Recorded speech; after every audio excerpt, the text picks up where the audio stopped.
Toni, and Arthur and Ruth. Just sit with me for a moment.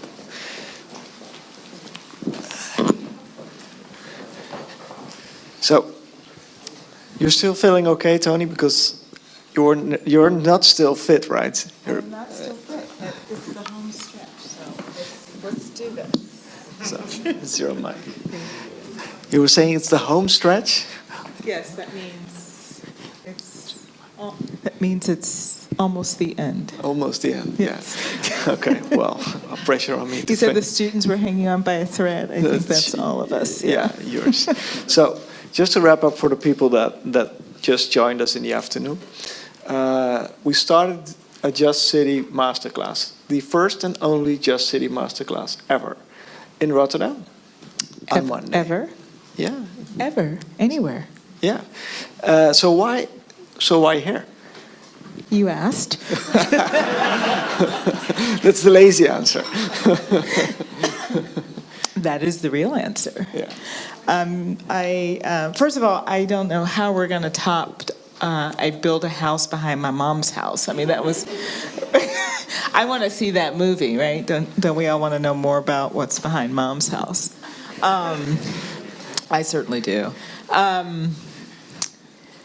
Well, I mean, you all, Aaron, invited me here to your City Makers Conference last November. And as a part of that, took me around to meet lots of different people in lots of different communities before I gave my keynote address.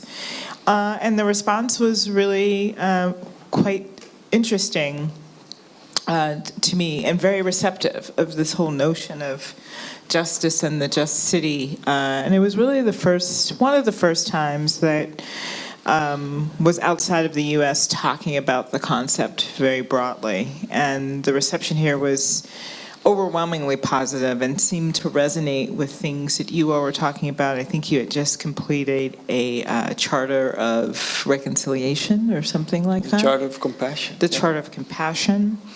And in every conversation that I've seemed to have here, as well as in Amsterdam, this notion of diversity and inclusion always comes up, and the quest for greater inclusion, togetherness, acceptance, etc. So somehow the language that we created through the Just City Index seemed to really speak to people.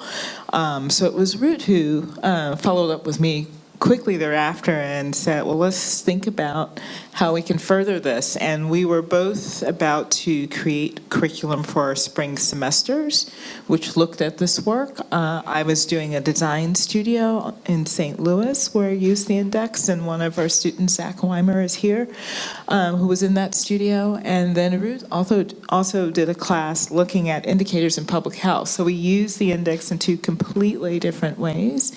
But that was his intention, to try to see how the language and the intention created behind it could have impacts on how those of us who deal in the built environment could apply a values-based approach to how we thought about that. So we, I think, in creating the class, wanted to use that as a laboratory to experiment further in this context. We intentionally conceived of it as a program that would bring students from various disciplines to think about economic issues, health issues, social issues, through the lens of design and through the lens of space. So that's how it came about. Yeah. So, and you've been back for a week now? Well, yes. Short intermezzo in Amsterdam, I have to say. Yes. And so, coming back from the United States, coming 2 times now, could you share perhaps some observations on the relevance of your theory in just city design to our context? What have you been observing? Yeah, well, and I mentioned this a bit at the We Make the City conference in Amsterdam yesterday, where I was asked to give a keynote, and we also did a super mini version of the masterclass through a 2-hour workshop there as well, that we were initially anticipating 40 people. I think we got like 85 or 90, so that was really positive. But even in the invitation to be a part of that conference, I found that and I find this often, that people talk about the notion of a just city through the lens of inclusion and through the lens of social inclusion and engagement, right? How do we get more people involved? How do we talk to more people? How are more people a part of making the city? And in Amsterdam, we were really trying to figure out, who's the we when you say we? And I think participatory processes and engagement are really quite critical. And in looking at a number of the postcards that people turned in for us, engagement was one of the top 8 that came up really frequently. But what I hope to emphasize through this language and what I emphasized in the conference yesterday is that we have to look at the notion of inclusion in a just city through more than just a participatory process and how we all meet together and talk together. We have to look at inclusion through power. For example, inclusion and diversity also has to happen at the level of our institutions. It's one thing for municipalities to engage citizens, but it's also important for institutions like our municipalities, like our corporate and business sectors, like our universities. Is there inclusion and diversity within those leadership and power structures? Do they reflect the composition and demographics of the audiences we're trying to reach? So we have to look at ourselves in the way in which we are modeling inclusivity at the levels of leadership and power for this to really resonate. We also have to look at inclusion through an economic lens. The fact that a number of our case study sites that we looked at over the course of the week saw that there were these income and class gaps between the richer or the poor, or the more educated and the less educated, poverty indicators, access to food. We have to also think about inclusion in the just city as an economic framework. And how are we looking at ways to lift the boat for those who are not quite as fortunate as others? So at one level, the just city is for all, but I think as we saw through some of the students' work this morning, they had a particular point of view that the just city was for the marginalized, or the actions that we needed to take to afford the just city was first starting with how do we look at the ways in which the marginalized are not accessing the just city, and what are the tools and strategies through design that we can deploy to allow them to participate in the same way that those who are more privileged. Yeah. So perhaps Lisbeth can reflect on that, because later on, when I throw you the microphone, because it's the theory of justice in essence, right? So we were talking just now about, I think, representation, identity, expressing the diverse city that we are. It's something that we really didn't encounter much in our earlier discussions, so we thought it was necessary to program that. So how important do you feel that, say for the theory, we should really actually shape a diverse city or express it through architecture and design? How do you reflect on that? Well, I think we saw a number of the students' work today, and I just sort of wrote some notes, that gave us some really great provocations for how to do that. The first project around the stadium talked about the role of transparency and inclusion through public-private processes and programming, right? To how do we build the just city for all, especially those not quite included, through the way in which we use public-private development processes to allow people to engage in how that process is executed, but also contribute to how developments happen, what's included in those developments through a design and programming lens, and ensures that a diversity of populations are able to benefit from that development. The second two projects were really, projects within the heart of the city, were about inclusion through design of funding mechanisms, spaces and activities that promote engagement and interaction. So again, how do you use development and how do you extract funds through development to help support the creation of spaces and places for all? and or authenticity through allowing citizen designers to actually create the space. So design happens through a number of different means, and it's not always through us who are the designers, but us as the designers creating the platform for citizens themselves to appropriate and design spaces for themselves. And then the last project in this historic neighborhood asked us to consider acceptance and identity by creating a food ecosystem that addressed food security and was building community empowerment. So again, through the lens of design and looking at space and the way to appropriate that through food cultivation, through production, retail, appropriating underutilized spaces in the building for creating community enterprises, but also bringing people together and promoting their value of togetherness, were ways with which design, programming, policy, combined with people who are formal designers, people who are informal designers, kind of shows how the larger design ecosystem can address these issues in a really integrated way. Yeah. So perhaps to move you, Otto, you posed a question this morning. That this observation that all the students were actually seeing these sometimes high investment transformative projects in the city, either it be Feyenoord City or Hart van Zuid, or the high-rises in Koolzuid, or the transformation of Krooswijk, as an opportunity, really, to move forward and be a more inclusive city. So perhaps you can share this observation, because you formulated it as a question earlier to the people in Koolzuid. So do you feel that these transformative projects are a big opportunity for Rotterdam to be a more inclusive city? Well, I definitely think we really have to research that very thoroughly. And what I basically think, and what Ruth and me has been working on for years also, like this better. Put it away and use the other one.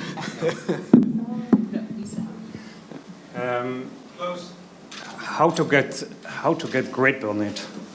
And how to develop tools and methods to get grip on it, and how to get grip on the relationship between the spatial development and societal issues, actually.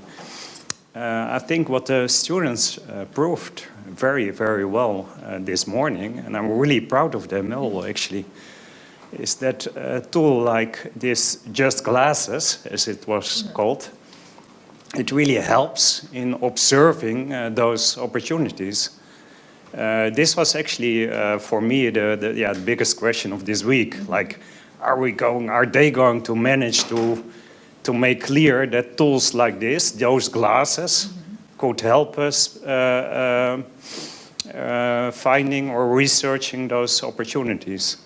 So yes, I think they proved actually by really good observations that there is opportunities, and that these opportunities doesn't need to be great or large, enormous measurements, but it can also be in a detail.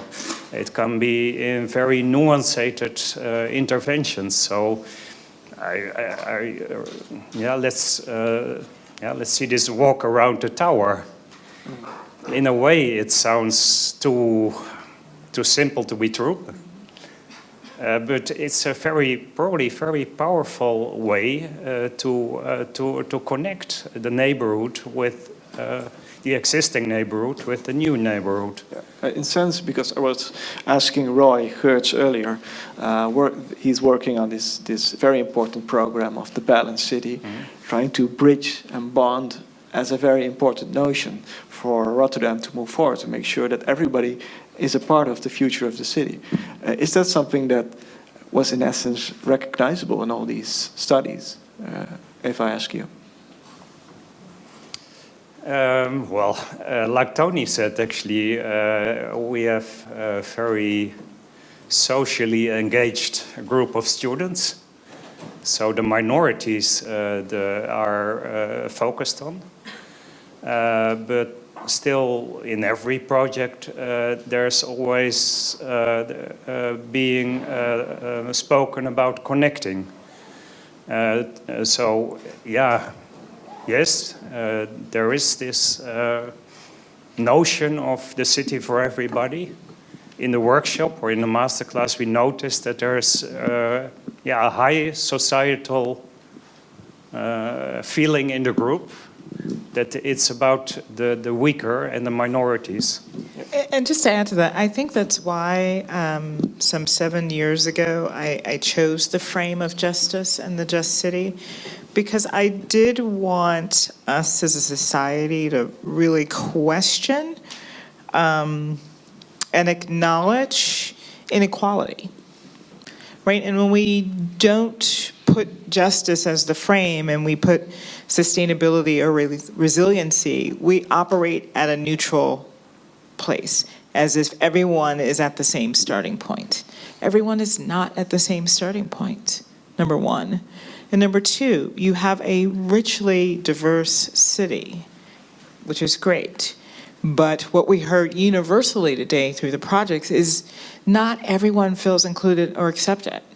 Not everyone gets to see their nationality as a difference, as a value seen equally across the city, right? So that when we don't put justice in that frame, it's easy for us to sort of forget that imbalance and create strategies that are in the middle. And what I'm super proud that every team really did today is kind of take a political position and say, nope. And there was even one team last night where we asked them, and they came back this morning and go, nope, we want to operate here. We want to operate for these people specifically because we want to see how private investment and investment that is catering to a certain portion of the population can help create benefit for everyone so that that notion of inclusion is actually really realized. So you're right, like putting artists in residence in the tower and those things is not a new idea, but the intentionality of disrupting populations in a space that otherwise would have been for a certain class of people is actually really disruptive. And I don't think if they, and one of the teams even admitted it, if they had not been asked to think about it through a lens of justice or injustice or values, they may not have come up with the same strategy. And that was just a wonderful takeaway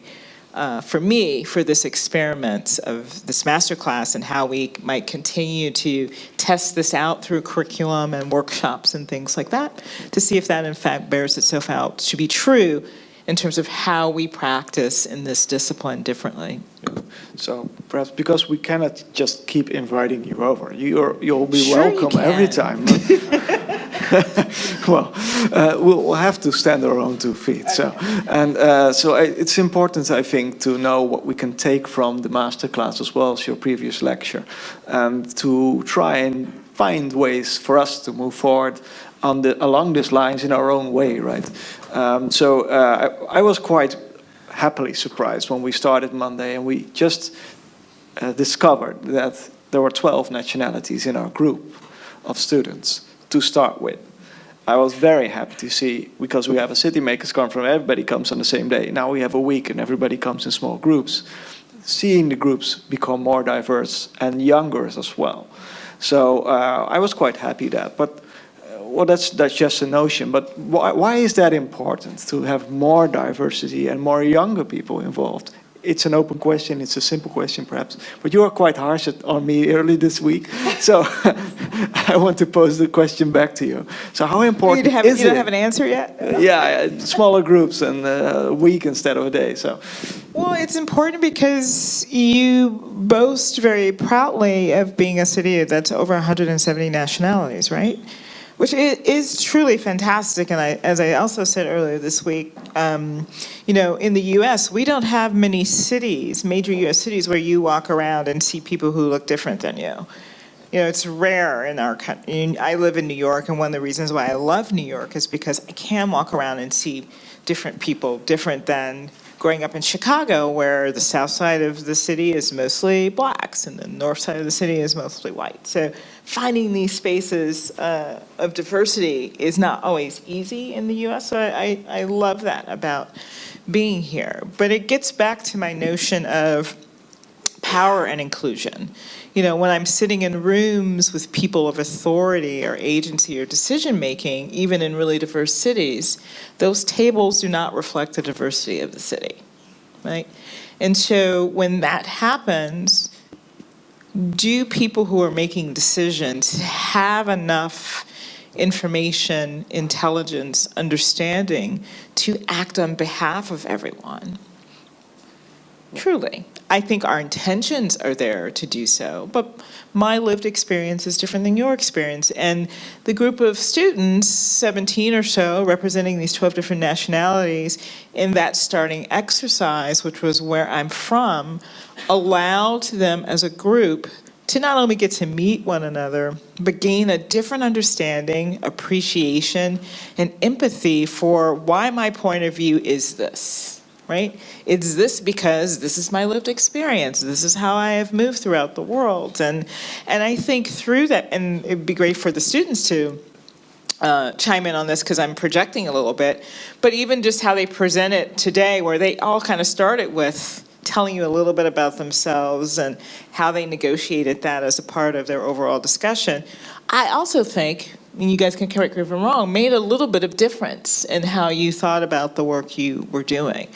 So that's why I think it's really extremely critical that that diversity run itself all the way down through grassroots and grass tops. And I am convinced that when I'm in a room in the US that is a decision-making table, and I am the only person of color in that room, I'm going to be contributing something different, right? That is important and necessary and needs to be at the table. I just don't want to be the only one in the room anymore. And so we have to, with intention, figure out the ways, and this was the conversation we had Tuesday afternoon, how we broaden our networks so that when we're asked to think about creating inclusive tables, we can easily find a way to do that, right? And so this group that we had this week, this new cohort, now has all these tentacles of networks that are very diverse and broad. And the next time they get asked to set a table, right, they can now tap into that network to make it diverse.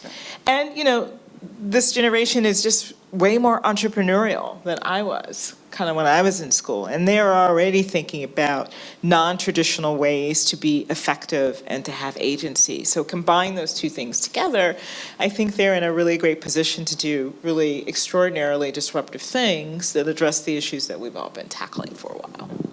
Okay, so before I do a run through the room we're having and finish up the conversation with some questions perhaps that are there, and otherwise I'll pose them the other way around.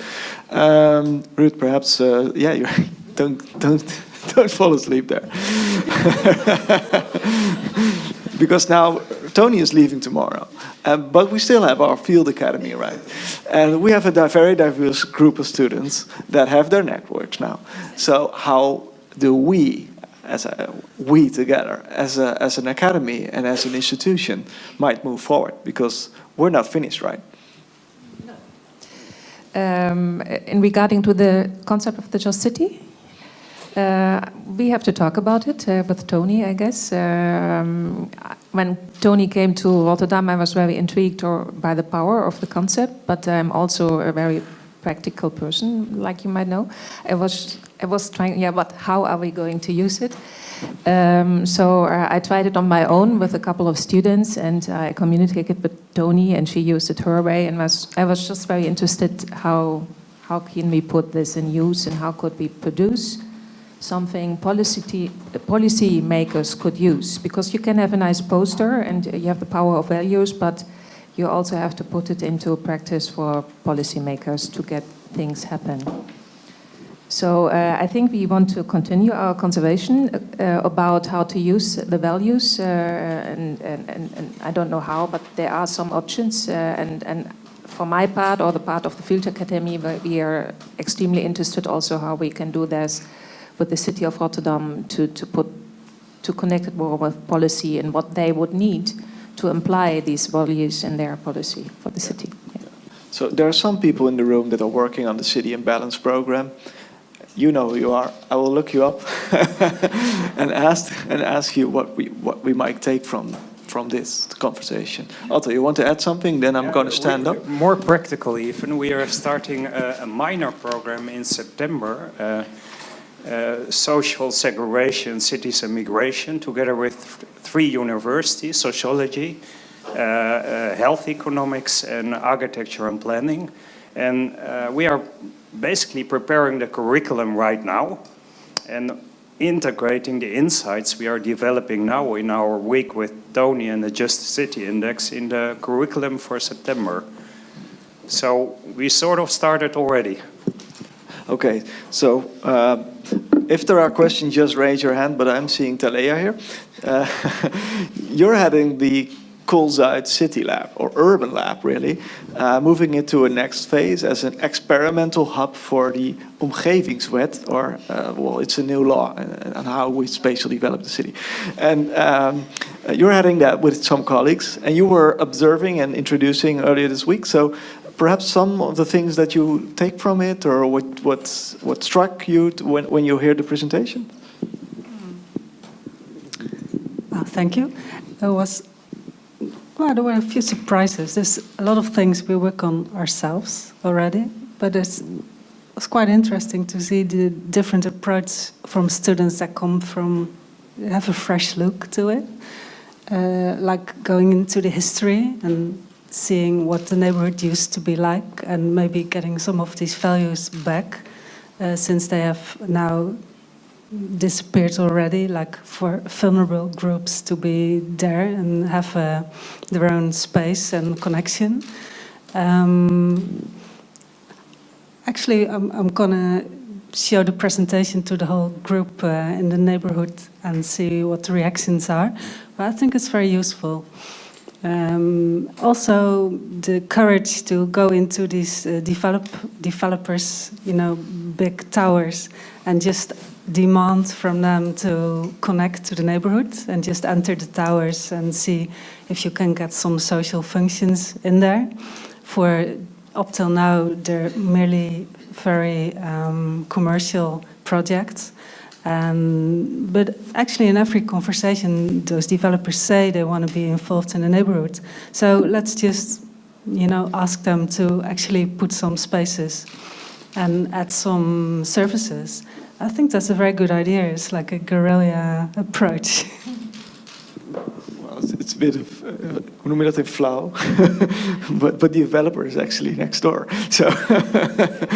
So, just a quick question, because at BPD developers, you are actually involved in many places in Rotterdam, transforming urban areas and trying to get the local communities to join in, among of which is Koolzuid building a family scraper there. So you just followed the latter part of the program, right? But why did you come? Why were you interested? Yeah, I work with a great area developer, but that's for a year now. I started there because of my background as a social entrepreneur. So that's also what that's intrinsic. It's in me that I always want to make the connection between commercial and social. And I think in area development that is very important. And in the Netherlands, the corporations, the social housing firms, they had to step back because of regulations. And you see a gap in the neighborhoods between commercial and social. It became bigger. So I think it's also our task to step in the gap and work together with social housing corporations and do more than only make houses. Also with a lot of attention for economic and social problems. Yeah, so perhaps interesting for Toni, thank you, for Toni to learn is that one of our guests last year, actually as a private developer now, launched the design competition. It's called Am I Included? So things are happening with these notions, I think. So anybody have a question? Yeah. Thank you. I got a question for Toni on the application of the Just City framework. Currently in the city, for quite some time, we have a policy which actively discriminates against income and where you come from. So in certain neighborhoods, certain streets, you're not allowed to move in there if you don't have a certain income level. So to me, in effect, it makes the city less accessible for those who needed it most, like if you really need affordable housing. So if you have this kind of unjust urban policy framework, how can you use the just city framework then to still create some justice, or if it's just, can you mitigate? Hard question, not knowing context, but well, perhaps you can try. Well, I mean, I think you've highlighted the tension between affordability and the city's, I guess, gentrification policy, right? And the problem is a policy one, right? And so if the city says it wants to be inclusive and open to all and then has a policy that works against that, we've got to find ways to mitigate against that. In our country, there's a never-ending pursuit on expanding affordability for all and trying to find policies and funding mechanisms and tools to help create affordability, and it's still a very deep challenge for us. The supply of affordable housing is diminishing. The tools to use to create affordable housing are diminishing, and the demand for it has grown, especially since the recession. So I don't have a silver bullet answer to it, but I do think, and I don't know if this exists in Holland or in this city in particular, but there are vast amounts of affordable housing advocacy organizations, groups, and developers that in the United States continue to put extreme amount of pressures and attention on those types of issues in cities. And it's not something I don't think I've necessarily been made aware of in my trips here in terms of that kind of advocacy work that happens here. Does that exist? Well, I'm not sure Okay. if I get it. So Right. maybe that's something that's needed here. The sort of push and force from the middle and the bottom up that pushes it into a policy discussion that makes change is certainly the way in which we've been trying to if you address mean it. that, I think the city makers movement, if you might call it, is really a collaborative one. So it's not a bottom-up movement. In Rotterdam, I feel it's really a collaborative effort, initiated initially by market parties to put it on the agenda, vastly supported by the municipality. We have local officials in every urban lab. So I think we're very proud of that because we're working together in the city. But still, there are issues that have to be addressed and are hard to address when it's always a collaboration, right? So Which things, is why sometimes you actually need the polarization to force change to happen, right? If everything's operating from the middle, where's the tension? okay. Sometimes So- you need a little tension. Yeah, we're a middle-seeking force. Yes, isn't it? Yeah, I'm sorry. I'm picking that up. Okay, so just to glance around because it's late. Any questions? Yes. Hi, coming from Mexico, I always have the frustration. Like whenever you want to start some project or whenever you see some potential, you always have to face political will and the conception of sustainable development, integration, none of that. I know it's unfair to ask you, Toni, and even you, how to fix that problem, how to deal, but I would like to ask you what other ways to think outside the box would be easier to have, like avoid the burnout and engage, start on another type of project, like from citizenship, like if there are any alternatives you would think before, just like clashing against government or municipalities, for instance? I mean, that'll never go away. So I think in what is going to be a long and prosperous career for you, you're going to have to get a little bit used to that's going to be something you encounter from time to time, right? But I do think, and again, this is when I was sort of referencing just the sort of entrepreneurial mentality that I think your generation has, which is you all are, one, finding different ways to create practices. You're not waiting for someone to define a project for you, you're defining it yourselves. And what you just did over 4 days, because the 5th day was presenting, so you really only had 4 days to do this, was come up with things, many of which you could implement, right? You don't need a municipality's permission to do some of the ideas that you talked about, your group in particular, right? So the way in which you're already finding ways to conceive of and get people together to execute on these things is, I think, you've already begun to model that. There are going to be times, and Bas sort of spoke to the collaborative nature of the city, there are going to be times, though, when you're going to need other people, right? You want to make a larger impact of scale. You want to scale up some of the ideas that you're talking about. And so you are going to have to learn the skills that are required to work within those sort of collaborative systems. And there are a set of skills and things that you need to be a part of that, to participate in conversations with people who think different from you and try to find middle ground, and to sort of move towards change. So it's going to be both. Okay, so thanks.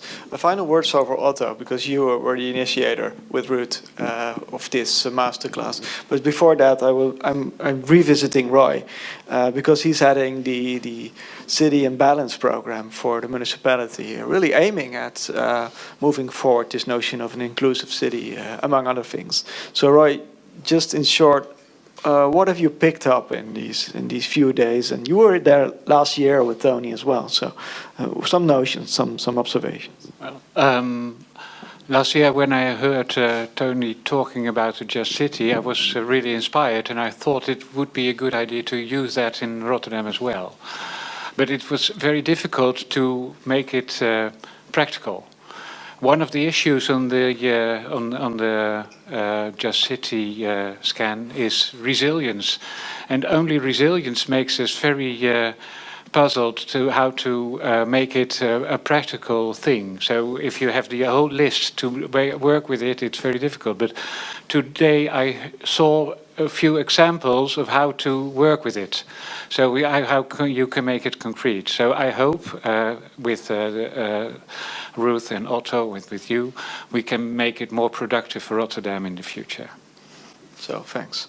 Otto, just to finish up, because it's Friday afternoon. To finish up, I would say we just started to get to know each other.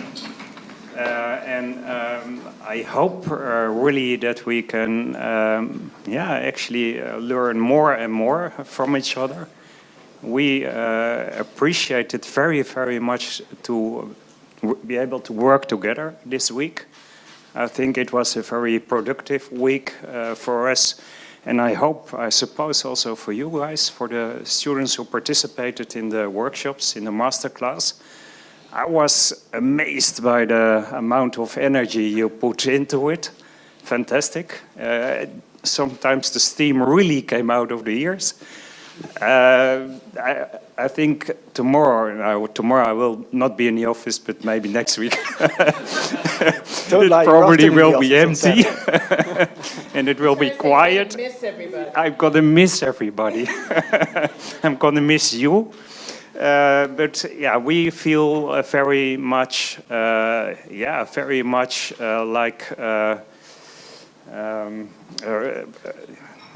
in special treatment by having you here, having your teaching assistants here, having everybody around it who helped to organize this week. We were very pleased to being able to organize together with Bas, together with the team of AIR, together with the University of Applied Sciences, together with Lokaal. My only words would be, I hope, let's continue this collaboration. Okay, so thank you. And just to point that out, after summer, because it's almost summer and everybody is rushing towards that, we're working towards the City Makers Conference again. So I think it's every reason for these areas to be reflected on in a broader sense. So let's invite you all to do that after summer, to get some more reflection on what's learned, and pick up the invitation by Roy to make use of what's learned and to also collaborate on moving forward. So thank you, Roy, for inviting that. Okay, so thank you very much. Toni, thank you for coming back. Thank you all the students for participating. I knew you guys. Some of you were even doing exams this week, so it's a great effort. It's a great effort. So thank you very much. And let's just finish with that. We have drinks downstairs at the cantina. I'm not sure for how long, but they'll say when we have to stop. And then the weekend will start. Okay, thank you very much.